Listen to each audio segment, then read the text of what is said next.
Hi guys, I'm here today with Cath and Jane of the North East Fife Community Hub. It's an amazing place. It's over in St Andrews and I want to find out all about it. I'm sure you do as well. Now there's a link on my Facebook page as well to show you more information about it. You can click on them, you can follow it, you can even donate to them as well and help them out. An amazing cause. Let's find out all about it. So we're going to speak to Cath and we're going to go over to Cath and she's going to talk all about it. Jane's in the background. Hello, Jane. How are you? and tell me all about this place, Cath. How it all came about. Because has it been an idea for a while, but it's never come to fruition until recently? Yeah, it's been an idea for a wee while. So pre-2018, a group of us got together thinking that there was actually a problem within St Andrews that wasn't being served. To see how we could help. So there was lots of interested groups, about 60 of us initially got together to look at things. So that's how the hub came about, to create as a charity and as a company to actually serve the people in the town, to support them with whatever needs and to try and hopefully bring together things so that we'd then be able to signpost out, but also have people come into us. So you could come for a coffee and speak to a social worker or get a bag of food or whatever you needed at that point. So we then obviously searched around for premises, which was a challenge in itself. But St David's Centre, which is where we're standing now, was owned by Fife Council, but they were only using part of the building.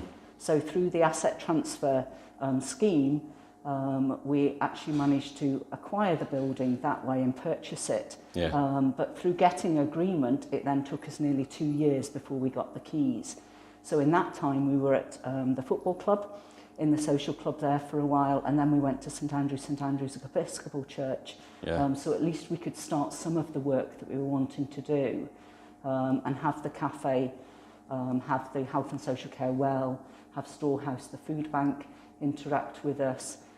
Storehouse is in the back, isn't it? Because I just saw the guys there, Yeah, so now we're in the building. Obviously, everybody can either be within the building or we can support people to. And it's great to have what is essentially a central hub. It does what it says in the tin, isn't it? That's the idea. So we've got the cafe. You can come in and have food at a low cost. We can teach you how to cook. We obviously give people food that need food just free of charge. You can come to Storehouse and get your food. You can come to Clothesline and get your clothes. St Andrews Environmental Network is within the building, so again we can sort out fuel. But we also do lots of activities and have lots of other groups sort of using the premises as well. And this is where I say, and forgive me for saying, but the reality is that you don't expect that out of St Andrews. You wouldn't expect that to be in St Andrews, would you? That's the reality of St Andrews. Nobody expects there to actually be poverty, but there is a huge amount because it's such an expensive place to live. If you're working, you're often working part-time, so it's difficult to make ends meet. If you've lived here all your life, you can potentially just be lonely. You may have lots of money, live in an affluent, area of the town, but you're losing friends. Big thing about mental well-being just now as well. So that's it. Just having other people as support round about you to keep you basically keep you sane, more or less. So that's it. People come in for lunch. They come in to play dominoes. They come in to join in with some of the other groups that go on, so armchair exercises or join some of the walks or different things that we do. Do you want to take me on a wee tour around the place and tell me about it? So we've got, this is the, where is this then? This is the cafe area. So this is really, if you like, the heart of the hub. Obviously, it's closed today, but you can see we've started decorating in here. And obviously doing the sort of renovations that needed to be done before we could actually serve food. And you've got the wee menus there as well, so we work as a takeaway as well as a sit-in, so if people are a bit reticent about coming inside, they can do. And it's, it's a work in progress, as with any of these artist things. Pictures on the walls as well. So these were David and Mary Weeks. Mary was quite a good potter and artist in the town. And the family are selling the pictures by donation. So they're actually up on the website. Because they're selling on behalf of Pilgrim Care, which is another charity that supports the elderly in the town.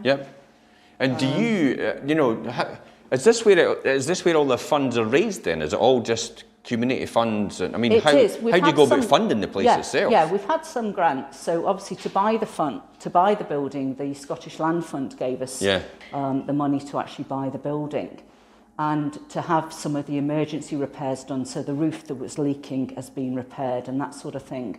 Well, we've had other grants. So I'm just trying to think. The Life Changing Trust has given us some money because obviously we work with people with dementia. And we've had lots of other people donate little bits or getting money, you know, say from Fife Council regarding food. And is there a donation link on your Facebook page? There's a donation link on our website. But oh, right, okay. Well, I could put that on as well then. I'll put that on as well on your Facebook website. Page I don't think has. Yeah. Okay. But yeah. Do you want to have a wee walk around the rest of the place? Let's have a walk round. So obviously the post office also works out of here twice a week. So are we wandering into each of the rooms? Absolutely. It'd be great to see around the place. Some are obviously not completed. Yep. So in this room, it's what we class as a quiet room. So sometimes people want to have food, but they can't cope with a busier cafe. Yeah. So they can come in here. That'd be me then. Or small groups. Or if you just need a bit of a private chat, you can come through here. Obviously you can see we're obviously storing things in here as well. Some of the rooms you need to have a bit more of a vision. Yeah. So in here you will have... Then everything's a work in progress, isn't it? It is. So this will be the commercial kitchen. So you can see we've got lots of kit in here. Which belong to the university, but they were upgrading things, so they kindly allowed us to take a lot of the kit. So it means that we've got quite a bit of things, but we're still short of things like the dishwasher, the cooker, the boil top, you know, that sort of thing. So we're raising funds for that. Yeah, this will be the next area. How much does a commercial dishwasher cost you? Because everybody thinks you £400 a year. No, you're looking at but it's nothing like that. Yeah, about £3,500 for the dishwasher, and that's not. But then that's because it turns everything round so quick. It does. 3 minutes and you're through. And you're done. So it then means that, you know, you wash things, you put it through the dishwasher, you know it's sterilised and it's safe to be used, particularly with COVID at the moment. Perfect. So that's where the essential funds are needed for that. Yeah, it is. So into here, this is what we call the training kitchen, but this is obviously at the moment where we're running the cafe out of. So most of this kitchen has been donated. Yeah. So this is a small commercial dishwasher, a little steriliser. So you can see it's just a wee small one, but obviously it still turns things round in the 3 minutes. And we've got obviously the double sink and the hand washing sink. But it looks quite like a normal kitchen. Yes. So in here already we've started teaching people how to cook, just on a one-to-one basis, because obviously you can't have many in the room at one time. Perfect. But it has been invaluable for some people to learn how to use just a few vegetables to make, you know, a soup, which is really quite, you know, cheap. So a disabled bathroom. Oh, wet room as well. Well, it's not a wet room per se. Right, okay, you're right. I just saw the floor and everything, thought wet room. Yeah, but it's actually a shower as well, Yeah, so disabled toilet, baby change, and the shower is in for people if they come and need clothes, and they also need a wee bit of a freshen up. So we have got that facility for them. Perfect. So we're turning lights on everywhere we go. Oh, that's fine, save energy. Yeah, that's it. So in here, we've got on one side, we've got a storehouse, which is run by the Kingdom Vineyard Church. Yeah. So it means that people can come in and actually choose their food. Yeah. When storehouse isn't running, so it runs twice a week, we have got access to emergency bags. So if someone comes in desperate need out with that, we can obviously access them food. So where does all this food come from? It's donated. Wow. Local shops, Tesco's and stuff like that, Yeah, because we obviously work with a lot of end-of-day stock, so we pick up end-of-day stock most days and then turn that into food. So would people donate direct to here? Would they just come down and actually donate food in? On a Wednesday, they donate direct to here. Churches collect it, so there's lots of collection points around the town. And then you've got clothing as well. And then we've got the clothesline this side, so it means that people again can choose their own clothes. Oh, there's some nice patterns here. I like them. So we go from naught all the way through. Yeah, perfect. And we also have bedding if people need bedding as well. So that means that Good. we try and sort of work on a one-stop shop. We'll try That's and turn excellent. lights out as we go. So obviously when I met you, we met in reception, which is here. Yeah. Obviously we've got another couple of toilets which we put in because there was no toilets there. Yeah, which are in there. And again, you can probably see from the toilets, you've got the colours are quite specific, and we're doing that to enable people if they've got any sensory issues. I wondered that. So because I was looking at, there's a red one. So you can actually see the toilet seat. Yeah. Because normally, if you've got any issues... You just never think about that, do you? Yeah, you don't know whether the toilet seat's up or down because you can't see it. So this is another smaller, quiet room, and this is where the post office works out of, or Sewing Bees works out of, a sewing group. Okay. So again, it's a short-term let room, but again, that we can use. So on a Monday and a Thursday, normally the post office is in here. Brilliant, Monday, that's Thursday fantastic. afternoon. And then you've got parking out the back there as We've well. got parking, Which is ideal, so absolutely. it's easy for people to We've get got down parking. here if they need to. If you look round to the left, we've got a patio area, which obviously means that we can do gardening on raised pots at the moment. And we've obviously got all the grounds around, which eventually we will sort out with a horticulturalist so that we can have some sensory gardens. Excellent. And some therapeutic areas. So our huge double freezer, which we had the money donated to buy that.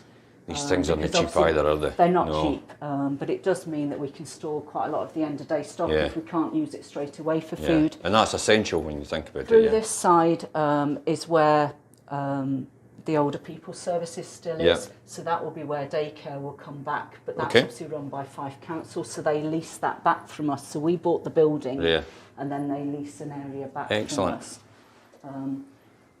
We'll go up the stairs rather than... Oh, wow, there's more. Oh yeah, upstairs is quite vast, and some of it, that's why I say you do need a bit of a vision at the moment. Yeah. Because obviously we'll have taken bits down and created bits, but it's not all completed. So, what lights have we got on? So if you come through here at the moment, you can see this is sort of there is building lots to do, And the reason we've done this is because if you're upstairs in a building, you need to have somewhere for people in wheelchairs. Yeah. So we're obviously having to rearrange all the fire walls and fire things. So this will be the fire recess. Okay. For somebody in a wheelchair. This will be a washing machine. Yep. And such like in there for our clothesline. So then we've got various rooms. We've got lots of rooms upstairs. This is one of what we're calling an activity room. So again, it's for a reasonable sized group can work in here. And you've got the beautiful view of the sea. Yep.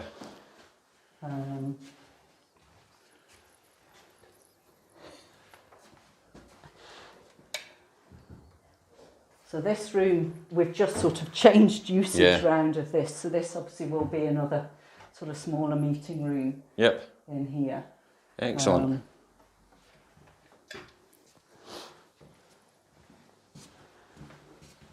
This is where the Kingdom Vineyard Church offices are.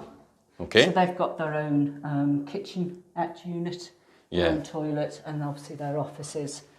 Obviously, if you wish to go in, we can go in and say hello to whoever's Oh, you're fine. If it's offices, it's offices, I suppose. Yeah. Lift as well? Lift as well. That's ideal, isn't it?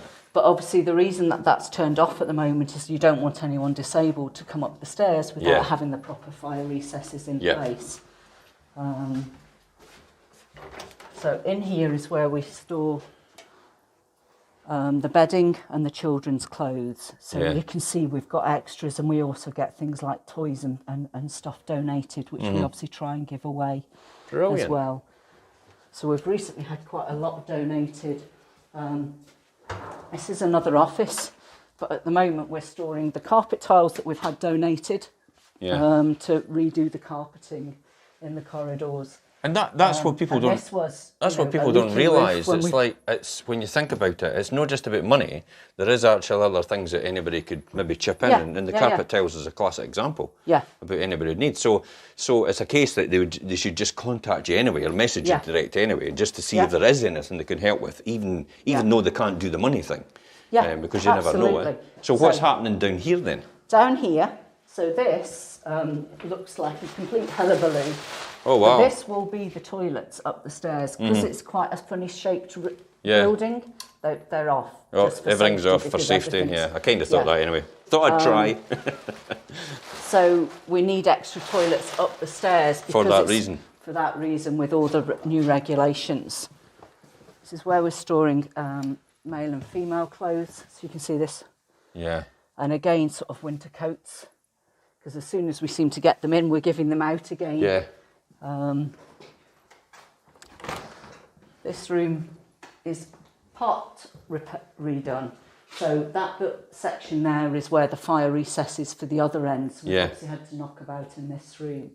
But this again is quite a big room that is useful for activities. So Huge amount of work needing done. Yeah. But again, the carpets were donated. That was Dunhill. Really? Yeah, that's brilliant of them. So it's this sort of thing that we do. We take donations of all sorts. Like down the next office is St Andrews Environmental Network. Yep. Obviously that's where we've stored the dogs. So that's their office. Yeah. Which is an open plan office. And obviously they run Clean Green, they run... and then stairwell down there as well, yeah. So that's the other fire recess that we've built. So it means that there will be one at each end. Yeah. So anybody who's got any sort of impairment can then be safe throughout the whole of the building. So it'll be completely accessible. So there's a huge mountain to climb, I would say. There so is, anybody out there could help, and it'd be hugely beneficial. It's been amazing what we've already managed to achieve because people have donated. People are just so generous. What about the people that use it? You know, do you have, is there people that come down for this reason, or what do you say to people that maybe might be afraid to come down? Do you, because there is people out there that possibly feels embarrassed, afraid, Yeah, there is, but we hope that everyone feels welcome. Yeah. It doesn't matter whatever reason that you want to come in. Some people go for a swim and then come in for a coffee to warm up. Yeah. Some people come because they're lonely. Some people come because obviously they're needing a bit of support. Yeah. Because we can help, signpost to many places. So it's just come because it's like any other cafe, and then if you need to talk to us about something, you can do. So I don't know if you noticed on a couple of the tables, we've got the Let's Chat sign. Yeah. We set that up with zest. Okay. To sort of say if you sit down, and you want, it then means that potentially you want to talk. Okay, so that's a great idea, isn't it? Because it's like, you could have that just sitting somewhere else and you say, I'll tell you what, that's where they are up there on that window ledge. Yeah. So you just put that down and you just more or less, rather than actually go and asking somebody, you could just say, look, I quite fancy having a chat. Yeah. And on a Monday, we obviously do that as a set thing, Monday morning. Yeah. Come in specifically. So sometimes people come in for a specific reason. Don't worry about it. That's me. So on a Wednesday, we do a lunch club. Yeah. So people come in for lunch, and then so there are some activities, if you like, that people can tag on to, or they can come in and do crafts. Perfect. Or learn to sew, or different things. And other sounds a really exciting opportunity. Yeah, it is. It really is. And it's going to grow over time as well, isn't it? We've got a huge number of volunteers already that come in and support us. Yeah. Because some people like working in different areas. So some people like serving in the cafe, others prefer to sort clothes. Some people like just chatting. Well, it was originally, I think it was Gina Wilson. It was Gina Wilson that actually brought this to my attention at the time. So everybody can make a contribution towards this, even if they talk about it to someone else that doesn't know about it. And it's about educating everybody else about what you do and what services you deliver for the local community. Perfect. That's fantastic. Thank you very much for your time. I'm just going to close off with everybody. And just say, look, you can see the Facebook page, the donation link as well. You can see the website as well. Give it a check out, give it a follow, all the rest of it. If you can help, then please contact them as well. And until next time, guys, from the North East Fife Community Hub, I'm Jim Parker for Fife Properties TV.